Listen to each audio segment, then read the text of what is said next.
Salamat, Jorme, sa iyong pagpakilala. At magandang tanghali po sa inyo lahat. Magsiupo po tayo. At patatagalin ko yung speech ko para mapilitan si Mayor magpakain. Magandang tanghali po sa inyo lahat. At good morning po. Napakaganda po ng aming inikot dito sa inyong San Lazaro na housing na ginawa, na nakakaiba sa lahat ng aming ginawang housing sa national government. Lagi po namin sinasabi, hindi sapat na magtatayo ka lang ng bahay o magbibigay ka lang ng unit. Dahil ang buhay ng tao ay hindi pabahay lamang.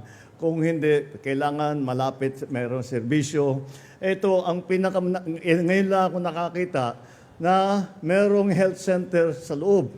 Kaya yung mga nakatira dito, hindi na kailangan lumabas pa ng building nila. Kung meron silang karamdaman, doon sila pupunta. Nakita ko nga yung malaking karatula, nakalagay doon, PhilHealth accredited na. So, basta't maging tenant dito ay magiging maginhawa ang service ng healthcare ng ating mga pasyente, magiging pasyente. Ito po ay nagtako rito para makihalo, pero ang katotohanan, we will share the credit, pero ang katotohanan, gawain po ito ng Manila City Government. Kaya magpasalamat tayo sa inyong mayor, sa inyong vice mayor, lahat ng city council, dahil ginawa nila yung Manila Urban Housing Ordinance na ginawang opisyal ang pabahay para sa mga mahihirap na Manila resident at empleyado ng gobyerno na salary grade 18 at pababa. Pagka nakita ng ibang LGU ito, gagayahin ito, asahan mo. Dahil napakagandang modelo itong ginawa ninyo. Ito ay bahagi ng tinatawag ng Maynila na in-city housing program. Nagsimula po ito, baka alam na ninyo, yung condominium. Yun yung nauna, condominium 1 and 2, sumunod na yung binondominium, yung Pedro Hill Residence, yung dinadaan-daanan natin sa Skyway. Tapos San Sebastian Residence at saka yung Baseco Community. Yung po ang dinaanan din po namin, galing din po kami sa Baseco Hospital para makita kung ano yung mga facilities para sa ating mga kababayan doon. At masasabi ko nga ulit, napakaganda naman at maayos. At sa palagay ko, si kagaya ng sabi ko doon sa Baseco, napakapalad ninyo na ang liderato ng lungsod ng Maynila ay talagang malapit sa tao, nauunawaan ang pangangailangan ng ating mga kababayan at hindi lamang nauunawaan kung hindi ginagawang kaagad ng solusyon.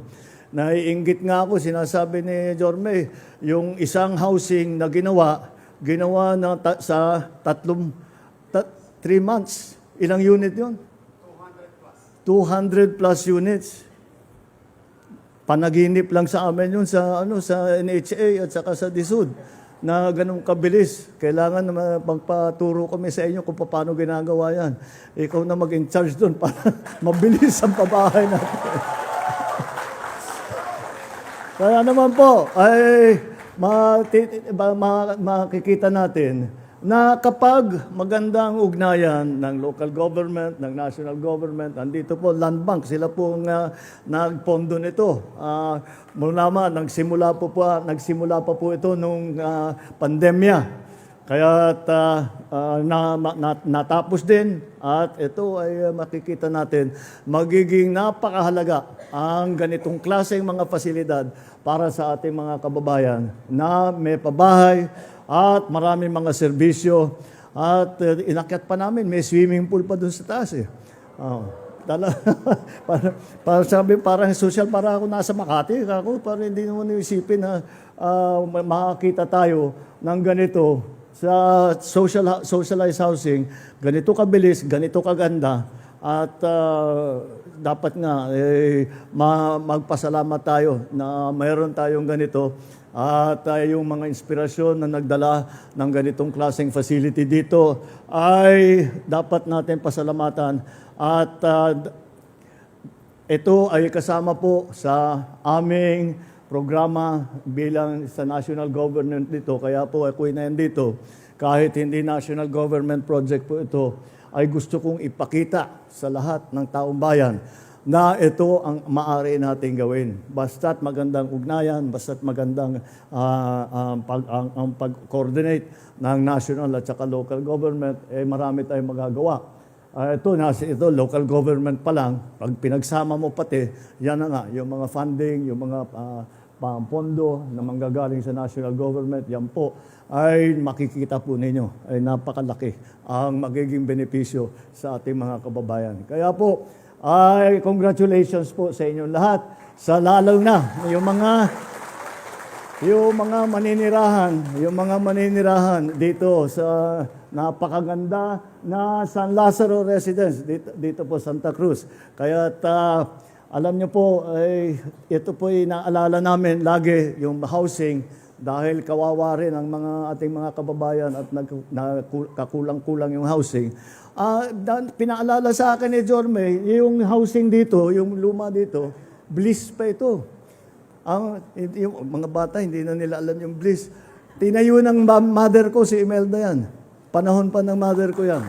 Nung siya ay Human Settlements Ministry. Yan po.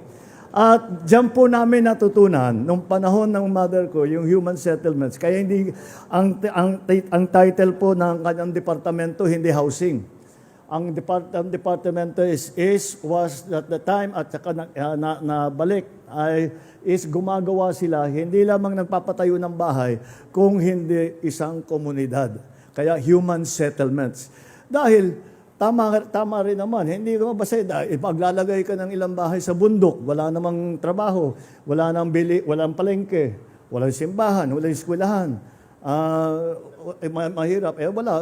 Walang pupunta ron, walang titira doon. Kaya ganitong housing na ito, ganun din ang pag-iisip na kumpleto na. It is not just a unit, kung hindi ito ay isa pa rin ay kasama sa community. Binubuo ang isang community. Ginawa ngayon dito sa Maynila, binuo yung isang community dito sa isang building. Kaya congratulations sa lungsod ng Maynila. Congratulations sa lahat ng magiging beneficiary dito sa magandang programa, magandang proyekto na ito. Maraming salamat po sa inyo. Magandang tanghali. At saka pwede na yata. Merry Christmas na po. Merry Christmas.